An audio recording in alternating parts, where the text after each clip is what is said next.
Assalomu alaykum, Migratsiya O'zbekiston ijtimoiy tarmoq obunachilari. Bugun sizlarga Bolgariya mamlakatidan taklif etilayotgan eng talabgir ish o'rinlari haqida aytib o'taman. Ish o'rinlarining pastidan qancha oylik berilishi, yosh talabi, til talabi hamda mana shularni to'liq aytib o'tishga harakat qilaman. Ana endi Bolgariyada mana shu ish o'rinlariga dokument topshirish uchun, ro'yxatdan o'tish uchun qanday hujjatlar kerak bo'lishi, yosh chegarasi, til talabi, dokument topshirganingizdan so'ng vizangiz qancha vaqtda chiqishi, Bolgariya ishchi vizasi sizga qanday imkoniyat berishi, Bolgariyani ish joyigacha yetib olguningizga qadar siz ketadigan xarajat qancha bo'lishi, shular haqida to'liq ma'lumot berishga harakat qilaman. Agarda o'qib eshittiradigan vakansiyalarım orasida siz qiziqadigan soha bo'lmasa, Telegram kanalimizdan topishingiz mumkin. Telegram kanalga o'tib olishni video davomida ko'rsataman. Agarda kommentariyaga kirsangiz ham ko'k yozuvda Telegram kanalimiz havolasini qoldiraman. Ustiga bosib Telegramimizga o'tib ko'rishingiz mumkin, balki obuna bo'lishingiz ham mumkin bo'ladi. Ana endi sizga ish o'rinlari hamda oylik maoshlarini o'qib eshittirishni boshladim. Xo'p, Bolgariyada ish o'rinlari: ayol va erkaklar, ferma xo'jaligi, $1000 oylik maosh. Hozir o'qib eshittiradigan barcha ish o'rinlarida yosh chegarasi 20 yoshdan 45-50 yoshgacha, til bilish talabi esa rus tilini suhbat darajasida bilish. Oxirgi vakansiyaga hammasini rus tili yoki erkak va ayol, yosh chegarasi 20 yoshdan 45 yoshgacha deb aytib o'tirmayman, hammasi bir xil. Chorvachilik, ayol va erkaklar $1000 dan $2000gacha. Traktorchi erkaklar $1100. Ko'kalamzorlashtirish ishlari ayollar $1000. Xona tozalash ishlari ayol va erkaklar bunda ham $1000. Oshpaz yordamchisi ayol va erkaklar $1100. Ekskavatorchi erkaklar $1300. Eslatib o'taman, yosh talabi 20 yoshdan 45 yoshgacha va 50 yoshgacha bo'lishi mumkin.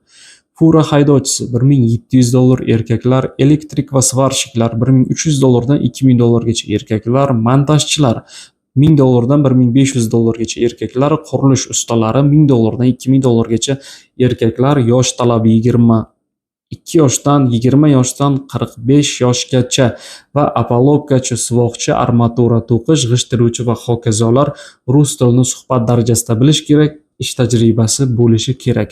Avtomobilni bo'yash $1100 dan $1300gacha, avtoelektrik esa $1100 dan $1250gacha oylik maosh olishadi.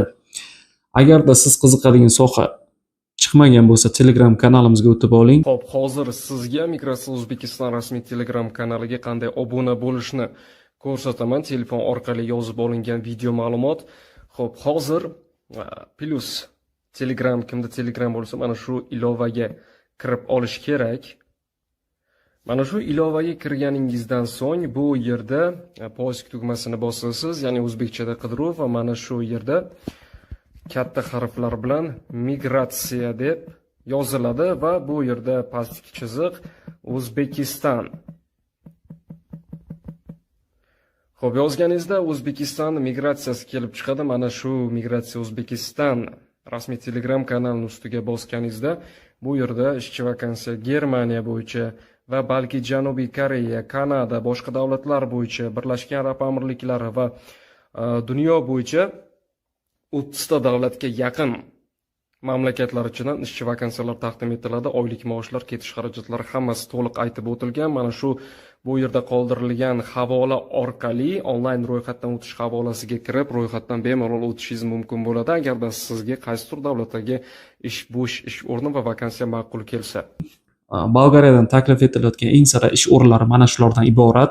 Endi bularga dokument topshirish uchun qanday hujjatlar kerak bo'lishini aytib o'taman va siz bu vakansiyalar haqida yanada to'liqroq ma'lumot olishingiz mumkin. Negaki, qaysi biridadir 1 yillik yoki 2 yillik ish tajribasi so'raladi. Til bilish talabi suhbat darajasidan sal yuqoriroq bo'lishi kerak. Mana shularni ham deylik bormoqchimisiz, to'liq ma'lumotga ega bo'lishingiz kerak. Hozir to'liq ma'lumotni har bitta vakansiya bo'yicha aytib o'tadigan bo'lsam, videomiz 1 soatdan oshib ketadi va menimcha deyarli ko'pchilik ko'rmaydi.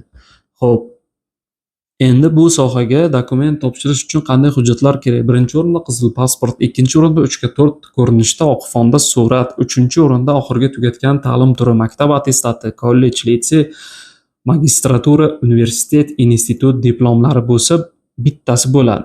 Xo'p, oxirgisi esa sudlanmaganlik haqida hujjat. Buni esa Davlat xizmatlari markaziga borib olishingiz mumkin bitta pasport orqali.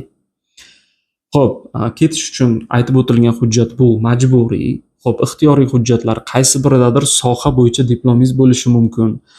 Ya'ni birorta ish staji yozilgan, ish tajribasi ko'rsatilgan hujjatingiz bo'lishi mumkin yoki til bilish sertifikati bo'lishi mumkin. Mana shu dokumentlarni ham hujjatlaringizga qo'shib topshirsangiz, sizga ishga ketish imkoniyatingizni yanada oshirib beradi.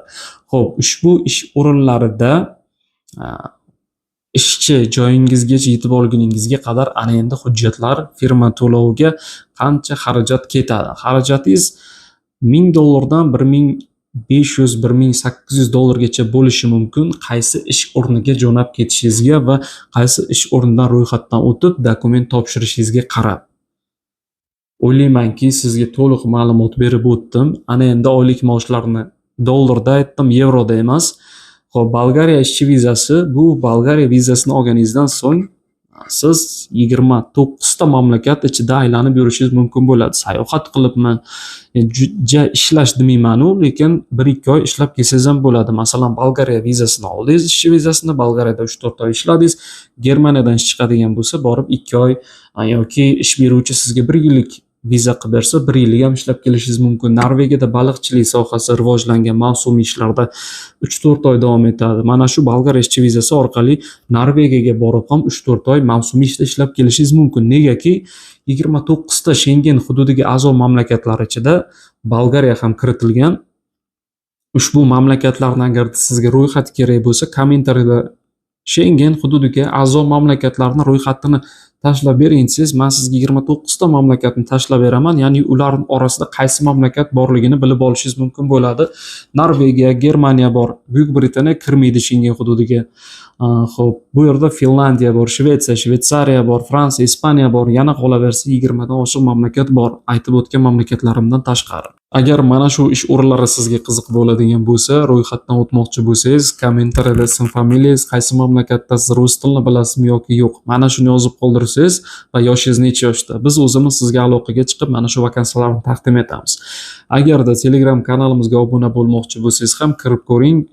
Bolgariya, balki Bolgariyadan tashqari butun Yevropa hamda dunyo bo'ylab ishchi vakansiyalarimiz taqdim etilgan. Kirib bemalol tanishib chiqishingiz mumkin. Agarda sizga ma'qul kelsa, dokument topshirib ro'yxatdan o'tishingiz ham mumkin bo'ladi.